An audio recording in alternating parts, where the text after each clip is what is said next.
If you haven't seen the 2024 documentary by now, The Shopping Conspiracy, so your algorithm will see how quickly you are clicking and liking things and recognize that you're getting fatigue from being on your device. And categorically, and they do not deny it, they will pop in a cat, a dog, something that is very happy, and it makes you feel good again. And then you get a resurgence of energy and happiness, and you continue on your doom scroll. And they take you back to something that you're either going to shop or do or buy or view. And it's part of their whole master plan. Welcome to Girls Gone Gritty. I'm Farley Boyle, girl mom. And I'm Jennifer Brenius, boy mom. Together, we're Team Boyle-Renius. Each other's ride or die. This is where grit gets real. We don't just talk, we do it. We're here for the messy stories, the hard-fought lessons, and the courage it takes to keep showing up. Especially when it's uncomfortable. We bring gratitude and attitude to everything we do. We jump in head first, unafraid, and are all in all the time. We bring it on and get it on, diving into unscripted conversations on just about everything. We don't just talk grit, we live it. We put the it in grit. So let's get gritty!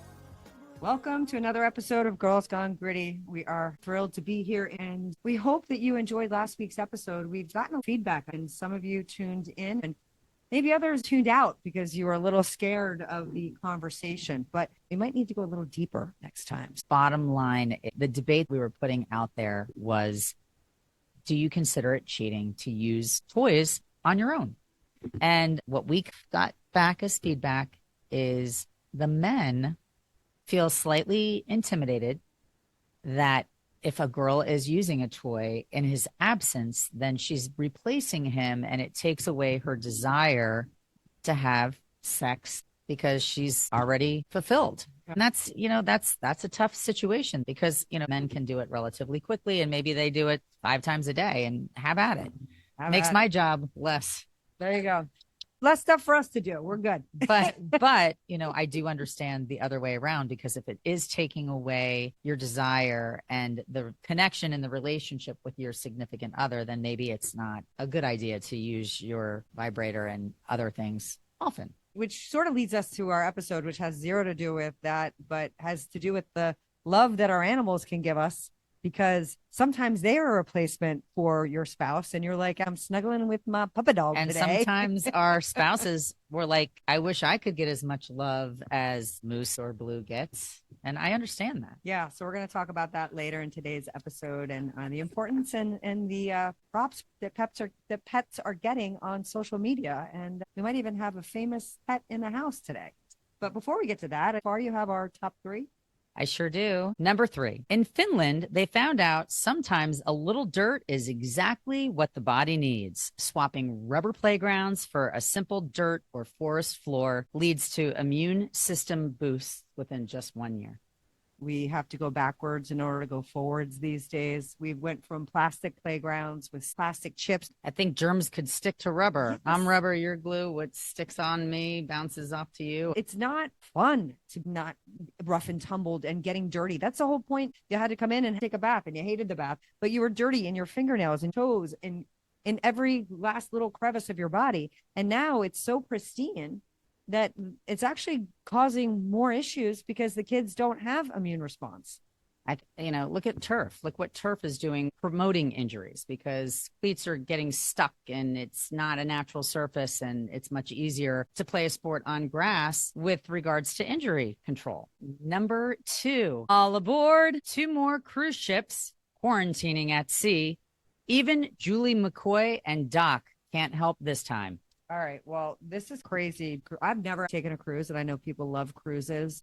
I hate an exit strategy when I go out, but when I'm in a place, I want to be able to know I have an exit strategy. There is no exit strategy on these large floating cesspools cities that are just a petri dish for disease. If we take it backwards, we've got the MV Honduras, that is this hantavirus outbreak. And before that, we've had COVID-19. That was the Diamond and Grand Costa Magna. There were 3 boats. The norovirus is always everywhere. Anytime anybody goes on a boat, you're prime for stomach bug. What's the name of the boat right now that has 1,700 people that are affected with the stomach virus off the coast of My ambition would be the exact opposite. Get in a lifeboat and get to shore. And the influenza is always abounding. It's interesting that this all comes from an Italian word where when they had the plague, they made boats stay off the off dock for 40 days before they could come on when there was any kind of an outbreak. So it's an ancient practice that obviously we still need. It's like what happened when you came to Ellis Island. Yeah. You know, if you got off the ship and you had a cootie, they put you right back on. And yeah. you were, bye-bye. Bye-bye. The last several headlines I've read that included anything about cruises were people that were stuck with an absolute catastrophe going on board. And sometimes even the rough seas. And you see like the topsy-turviness of all the tables and deck furniture. And oh my God, what was that terrible documentary where it was the cruise from hell and they were trapped and all of the sewage came back? It was terrible. I don't know. It was terrible. I will not be thank going you. No, on thank a cruise you. anytime soon. No, thank you. But being on a boat it's a risk reward. You got to be careful when you're on a boat, no matter what. Number one, not that this is any better. Murdoch, the murderer, gets away with a retrial after multiple financial crimes, being disbarred, and raising animals as sons. It's really unfortunate because what happened in this case is that one of the juror workers thought they were helping by leaking some information. And her name is Becky Hill. And she thought she was going to get this person convicted and the right thing was going to be done. She conveyed her opinion. Great. In and a way that you can't. You can't do that. You're innocent until proven guilty in this country. And I had to go back and read it. It was crazy. It's in 2021. This is what he was up for. Maggie, his wife, and his son, Paul, were killed at their hunting estate. And he was the one that found the bodies. But then if you continue to go back, he was convicted and sentenced in 2023 for this. So he's 3 years behind bars and other financial crimes. In 2019, his son, Paul, who was killed Mallory Beach on a boat. Mm-hmm. And before that, they had a housekeeper that fell down the stairs. And then he collected the insurance policy.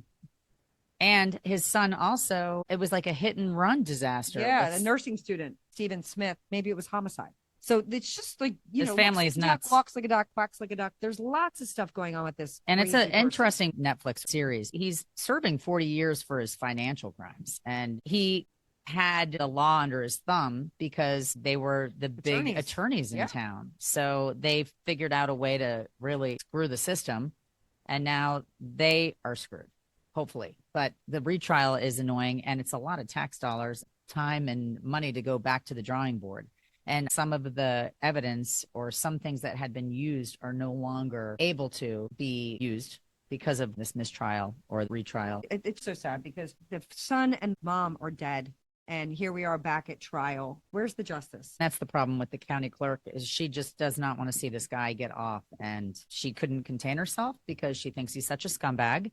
And there's a laundry list of crimes that have his name attached. And she insinuated something a little too much. And I don't even know what the penalty is for her for that. I mean, she's mortified. It's like jury tampering. And people are pissed, you know. You know, that's rightly so. It's a big deal. And people gave all this time in their jury sequestering. Yeah. And now they have to have a new jury and a new court date. And they got to go through it all over again. So our top three were downers, but now we're going to move into happy land. We are. And a very interesting phenomenon that's happening with influencers and how social media accounts are going viral over minute things that might not even seem very important. But because of terrible news and the depressing feeds that you see, the one thing that puts a smile on pretty much everybody's face is when you come across an account that's loaded with pets, whether it be goats falling randomly. I crack up every time I see the goat Instagrams, and dogs and cats and whatever floats your boat, it's out there. And we just happened to do a little test with my own Moose Boyle, who is a very beloved pet, but has all of his family members in different places. And so they made a comment to me at one point, the family, Mom, you should create an Instagram account for Moose because one's in Australia, one's in New York, one's in Ohio, and they don't get to see him enough. Sure. So I decided to create an Instagram account, and literally the first couple of videos that I put out there for the world to consume, even though we had barely any followers, went viral. And I'm talking hundreds of thousands of views and shares. And all of a sudden, he's got more followers than Jen and I at Girls Gone Gritty. And we've been grinding for 2 years. Low cost of entry, though. And when you start to peel back the why on the pets, it's the basic things that we all know. They're easy to love. They don't talk back.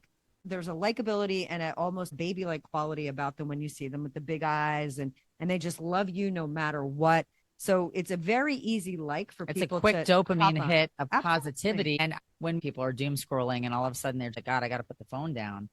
If there's more animals popping up, if you've showed interest in an account, now they're like flooding you with all these animal accounts because they want you to stay connected and on your device. If you haven't seen the 2024 documentary by now, The Shopping Conspiracy, so your algorithm will see how quickly you are clicking and liking things and recognize that you're getting fatigue from being on your device. And categorically, and they do not deny it, they will pop in a cat, a dog, something that is very happy, and it makes you feel good again. And then you get a resurgence of energy and happiness, and you continue on your doom scroll. And they take you back to something that you're either going to shop or do or buy or view. And it's part of their whole master plan. It's so benign, cute, and great until you recognize that there's a great Oz behind the curtain that's actually orchestrating it. And it's why some of these can go so viral, because they recognize that they are also perfect for short form content. You'll watch a dog do something goofy 10 times and you'll laugh 10 times. The same laugh. It's so true. Everybody. It's appealing to everybody. If you're an animal lover, it's appealing to everyone. I started his account on March the 28th with just a couple photos that I thought were really cute. And I realized that people aren't into photos. It is video. Mm-hmm. And the hook and grab is that it's not too long. Yep. That it's relatable, anybody that has a pet. And I finally started to figure out what people wanted to see. And on May the 8th, I had 3,210 likes, 567 shares, and 24,000 views. And I was like, oh my gosh, he's just being cute, snoring when he's getting loved by me. And I thought, okay, people like that. I wasn't blown away by those stats. And then I posted him eating a carrot. And I said, what would you do for a carrot? And I put a ring or a carrot. And that got 141,000 views and 19,500 likes and 4,274 shares. So after that, I thought, well, you know what? I'll just go through my reel because I take pictures of my dog every day because I love him and he's so cute. And then I hit the mother load. And it's not even something that I thought was sensational because it's something that he does to me every single day, but it's relatable. And we got 118,000 likes, 730,000 views, and 18,900 shares. Yeah. And it just keeps going from there. We have never gotten that on Girls Gone Gritty. We would die if we went viral. That's what we're trying to do. Yeah. But the problem is that the short form content that we have, you have to have an opinion, and you also have to decide you like it or don't like it and actually engage with the pets. It's easier to consume. A cat, whether it's a dog, whether it's a gerbil, it doesn't matter. Shane immediately said and you follow this other dog. There's a dog. Oh yeah, Truck. I think it's in Michigan or something that Shane's been following for a long time. He's like, oh my God, God, looks just like Moosey. Just like Moose. And that is interesting because my kid doesn't need a dopamine hit. He's, beautiful 23-year-old with his whole life ahead of him. He's not, somebody who needs happiness, but it's relatable. Everyone needs the pets in their lives. It's just why so many people have pets. Like an moment. You're doom scrolling, and then all of a sudden you see this little face, and it makes you happy, and then you get sucked in. And so now, because of Moose's page, every feed that he gets is another dog. So I'm following all these different dogs, and truly, our dashboard that started on the 28th has had over 1 million views. Crazy. Which is absolutely crazy. So now we're Girls Gone Doggy. Girls Gone Doggy. Well, not like last week, but yes, animal. Yes. And we're doing a little test on accident because I'm managing multiple social media accounts. Sometimes I forget when I post on Girls Gone Gritty that I'm not posting on my personal page. Yep. And 2 days ago, I was on Moose's page and I didn't realize that I hadn't gone back to Girls Gone Gritty. And I posted something on Girls Gone Gritty on Moose's story. And immediately my kids are like, oh, no, you're not riding Moose's coattails. And I said, what are you talking about? And they're like, you posted Girls Gone Gritty on his story. And I was like, oh, shoot. So I erased it. And that's when I started thinking to try to cross cannibalize. I've had so many people reach out to Moose via DM wanting him to represent their leashes and collars and all these products. They want him to be an influencer already. So I haven't bought into that yet. But then we did come across an account that is Petco Bark, and they just showcase your animal. And, you know, the best pictures are the best videos that you have. Sure. And we thought, oh, this is so cute. Why would we not do that to exploit Moose a little bit more? It's kind of like Sports Illustrated version of pets. Right. You know, so you see your pinup pet that, you know, gets the most likes and views. And it's fun knowing that people are enjoying him, because the comments that people are making about my chunker bunker, my piece of roast beef, I mean, it is so funny.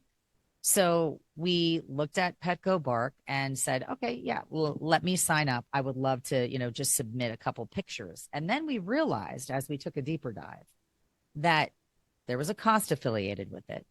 And the cost for like just one photo was nominal. Let's call it $15, and it would stay on her post forever. If you wanted more than one photo, then the price goes up. And also the relevancy of where you are on her posts, like it could be pinned. And then we realized, as we were clicking through these adorable dogs, that they're leading everybody to somebody's career, somebody's product page. It's a little bit of clickbait. It's clickbait, and it takes you from the dog that you are appreciating to where they really want you to land. Yeah. And some of them are selling products, and some of them are fitness trainers, and some are nothing. They literally are just showcasing their dog. But it's interesting how they're leveraging the pet aspect of the entry point to getting you engaged in their other business. Exactly. And even Elon Musk said the short form video is the worst invention of this millennium. And now we all have like ADD. We know why, because no attention span. Right. And we want to watch hours of pet videos because it makes us happy, because we need happiness. It's like, pet. You can just breathe. And all these comments, all these short form videos, what are we really getting out of it? We're feeding AI. I guess so. And whoever's stealing all of the content, because Jen is going to point out something. Go ahead. This is scary. Well, if you're not paying attention to TikTok in specific, every time you have an update in an app or a platform, there's always new terms and conditions that you automatically sign up for by continuing to be on whatever platform or whatever it is. And what TikTok has done is you automatically now, with their new update, any video that you upload onto TikTok, they have the right to copy it and replicate it with AI. So you are automatically signing off on your name, image, and likeness. But now AI can do you better. And it can take you and tweak you just a little bit. And your creativity. All of it. And it's what Scarlett Johansson was mad about when they took her voice. And it's what Matthew McConaughey did to protect him. And Taylor Swift and all these famous people are seeing what the possibility is when they get written off planet. We covered it with Val Kilmer and what his estate's doing with the new movie. So what do you have to do to protect yourself? So you have to go back in and you have to change your settings. You have to opt out. And that's part of the problem. We never chose to opt in. I know. You have to opt out. It's sneaky. It's so sneaky. I just realized when I was going through Moose's little Insta that his location permissions were off. And I was like, wait a minute. Instagram can tell where you are. Yeah. I didn't even realize that. But make sure if you have an Instagram that you go navigate in your settings, and if you don't want your child's location to be revealed, make sure they have that turned off. It's almost like Snap Map. Or your pets. Where somebody can come steal your dog that they just fell in love with and yes us and say I want that dog. It's a scary situation when you recognize that all this technology that you're putting yourself out to a million people. When you said, when some people were commenting on your videos, they were like, oh, you're watching the Loyola game. They could figure out what you were doing while the video was playing. They could hear that I was watching college lacrosse, and they even knew that it was the Hopkins game. It's crazy. People are very observant. They listen. At one point, I posted a photo of Moose eating the carrot. And I'll put my link up for Moose's little cute Instagram. But a guy all of a sudden DM'd me and he said, hey, what's on your toe? And he saw that I had a tattoo on my toe. People are really observant. They're taking in way more than what you think you're putting out there for people to consume. People take things to the next level. And during the pandemic, I decided I didn't want to put myself on Facebook, and I found a little known app that is no longer. It was called Periscope, because I wanted people to be able to find me if they knew. So I would market myself, and people had lots of things to say. And that's the problem when you open yourself up to social She was media. doing free yoga and Pilates classes while we were all trapped in our homes. If you knew that she was on Periscope, you could find her, and she would do 2 or 3 classes a 9 day. a.m. yoga. I did a 5 p.m. dance party and 8 p.m. meditation for 5 months during the pandemic consistently when we were in lockdown. But I had to turn off a lot of the comments, because you get beautiful comments, you get terrible comments. And I did like it because it did not share location information and stuff like that. But I do think you got to be careful, because it's sneaky. And people love pets. Well, now everybody knows that Moose can let himself out my front door. He can go right down to the mailbox and wait for the mailman and for the FedEx truck and anybody else, like stranger danger, that wants to offer him a cookie or something. I know. It's frightening. He does have a doggy collar that would zap him, but I don't know. For a big Brontosaurus burger, he might just rip through the line. I think that's a lot of dogs. I mean, hello. We're worried about a car pulling up with candy and puppies. It's true for the kids. It's very true. But it's okay. It's okay. We're just going to clip to a dog video where he's wagging his tail and being happy, and you're going to feel better. That is so true. Well, I think that can tee us up for our fantastic Got Grit award. And it happens to be a country. Croatia is one of the few countries that deploy specially trained dog lifeguards during the summer who work alongside human lifeguards. And it's golden retrievers, Labradors, and Newfies who are strong, who have an incredible sense in the water and have stamina. And they know exactly what to do when they hear a specific whistle, and they go into the water with the buoy and swim as fast as they can. I would definitely hold on to a dog in the water and have him pull me out, because the endurance they have and the strength, it's fantastic. I think this should be worldwide. Let these dogs serve a purpose, get exercise, and at the same time, do what they're supposed to do. They're retrievers. Yeah. They want to go retrieve. If they can save a life in the process, retrievers, Labradors, and Newfies are the ones that they cater to. Yeah, because inherent in their body, in their way of being. It's part of their breed, and they love people. I mean, they're people dogs too. They're people dogs. They are people dogs. Would not be a bulldog. Yeah. Well, he might get you out of the shallows, or he might run you over. Yeah. So, you know, he could do a great cannonball. Yeah. So we haven't talked about my dog, because he does not have an Instagram page, but Blue is a 14-year-old lab, and he'd probably lick you to death at this point. That's about it. He's a lover. He does not like to go in the water, and neither does his mama. So we got no problem there. Oh, well, we're going to share some pictures of Moose and Blue, because they are besties and brothers. And Blue used to lead the way. For Moose, he was Obi-Wan Kenobi for a very long time. And now Moose is leading the charge. But the respect that the two have for each other is so cute. Blue just stayed with us for 5 days, and Moose gave up his position looking out the front door where he's able to let himself come and go, relocated it to Blue so that Blue could be, the big man. He gave the older dog the respect that he deserved. He sure did. But I will tell you this, Blue beat him to the curb when he saw the FedEx truck. Awesome. So he has Getty up. Dopamine's working, and he's now on doggy Advil. So it's all happening. It's really funny, the relationships that our dogs have with other people that we don't even know about. I was walking Moose in the woods. I went on a hike, and a guy that was walking past me goes, "Oh my God, is that Moose Boyle from North Rahalian Drive?" And I was like, yeah. And he goes, "I'm your mailman." Well, at least it's that. And he was like, I substitute sometimes for like our regular. And he's like, I love him. It's cute because people that are animal lovers go out of their way to have relationships with other people's dogs, and Moose has relationships with people all over the neighborhood. It's really sweet. That's really sweet. So for fun, if you guys have a pet that you are enamored and in love with, and you want your child to be in a benign Instagram platform, it could be cute to do as a family. get your family Instagram for animals going. And it's a way to like showcase them forever. Moose isn't perfectly documented, but it's a cute thing to do. And I find enjoyment. And under the little blurb about Moose, I said for a smile a day, see what Moose is up to. Oh, that's so cute. On that note, for a smile a day, time in life when you need an animal hug and an animal to make you feel better. And sometimes lyrics can do the same thing. And there's situations in communities all across the country every day that happen, and we need some uplifting music. And this song to me is just a beautiful thing to remember that words can make an impact. When you try your best, but you don't succeed. When you get what you want, but not what you need. When you feel so tired, but you can't sleep. Stuck in reverse. And the tears come streaming down your face. When you lose something you can't replace. When you love someone, but it goes to waste. What could be worse? Lights will guide you home and ignite your bones.